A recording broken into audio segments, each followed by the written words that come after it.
Olá, meu nome é Manuela Amaral. Sou acadêmica de medicina da Faculdade de Ciências Médicas de Minas Gerais.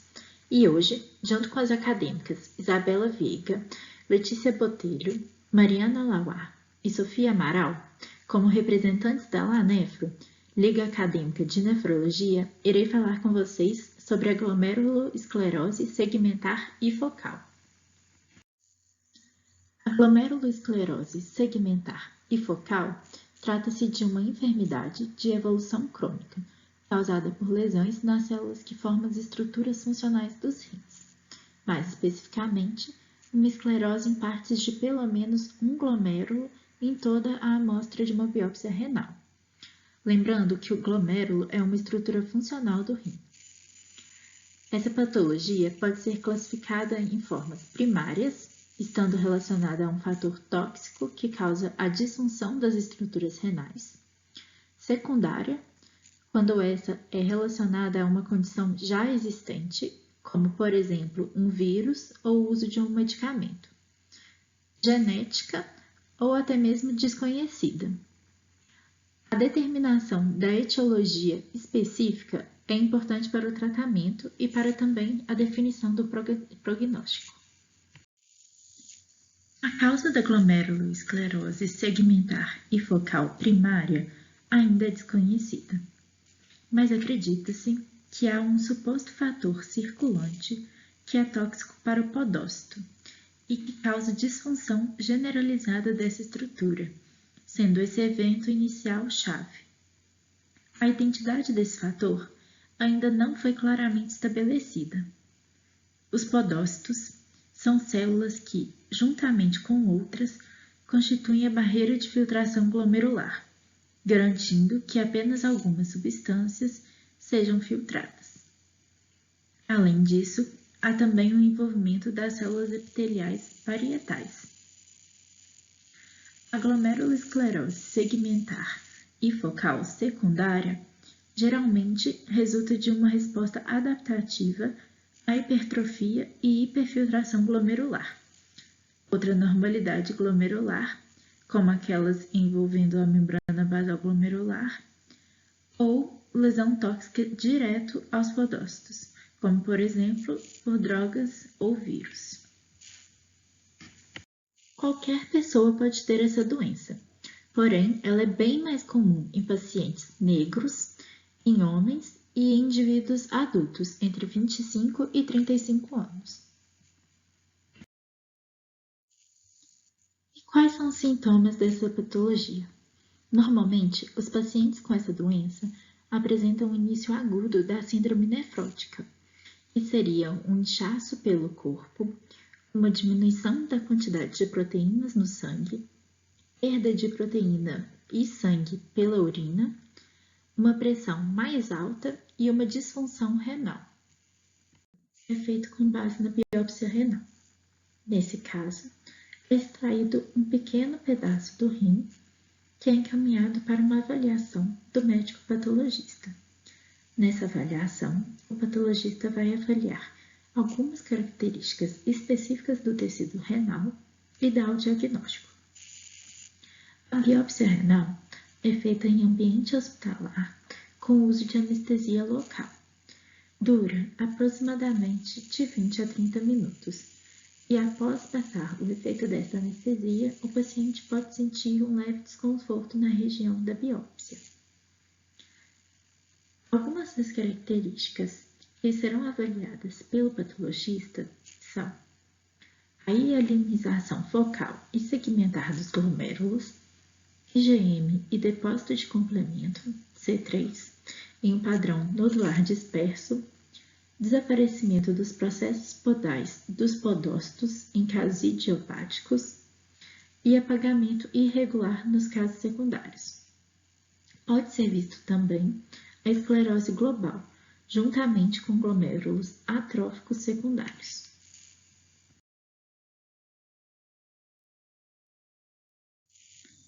Os pacientes que apresentam proteinúria, ou seja, excreção de proteína na urina, com ou sem disfunção renal, devem ser submetidos a uma avaliação completa para a doença glomerular. e outros distúrbios, que geralmente envolvem testes laboratoriais e, em alguns pacientes, até mesmo uma biópsia renal. Em pacientes na qual a biópsia renal confirma glomerulosclerose segmentar focal, deve-se realizar a seguinte avaliação: fatores potenciais associados a uma redução na massa das estruturas renais, como, por exemplo, história de nefropatia de refluxo, ausência congênita ou remoção cirúrgica de um rim, baixo peso ao nascer ou nascimento prematuro. Deve avaliar a exposição a drogas ou toxinas associadas à glomerulosclerose segmentar focal, como a heroína, interferon, bifosfanatos e esteroides anabolizantes. Além disso, é preciso investigar história de infecções virais, como HIV, parvovírus B19, citomegalovírus, vírus Epstein-Barr, vírus símio 40 e hepatite C. A história prévia de doença glomerular inflamatória também é relevante, como a nefropatia por IgA, vasculite de pequenos vasos e nefrite lúpica. História familiar de glomerulosclerose segmentar focal ou insuficiência renal de etiologia obscura também deve ser avaliada. Além disso, destaca-se o índice de massa corporal, o IMC, a pressão sanguínea, o edema, e é preciso buscar também pelos achados físicos sugestivos de uma apresentação sindrômica, como perda auditiva, anormalidades cutâneas ou oculares, disfunção cardíaca e hepatoesplenomegalia. Temos diferentes tipos de tratamento dependendo do perfil do paciente. O tratamento conservador é quase sempre recomendado, e consiste no uso de dietas, no controle do peso e das gorduras do sangue. Além disso, esse tratamento foca em não deixar a pressão sanguínea atingir níveis muito altos. Já o tratamento com o uso de medicamentos varia muito de paciente a paciente, sendo que geralmente usamos os corticoides. Nos pacientes que têm resistência a esse grupo de medicamentos, podemos usar os agentes alquilantes. Já em pacientes que não respondem ao tratamento com corticoide, podemos usar agentes citotóxicos por 2 a 3 meses, ou a ciclosporina. Se mesmo assim o paciente não responder a esses medicamentos, podemos fazer uma plasmaferese. A plasmaferese é um procedimento que remove do sangue elementos que podem estar prejudicando a doença do paciente. Ou uma LDL-aferese, que já é um procedimento que adsorve lipoproteínas do sangue. Tanto a plasmaferese quanto a LDL-aferese apresentam bons resultados. Já nas crianças, podemos administrar a metilprednisolona e agentes alquilantes.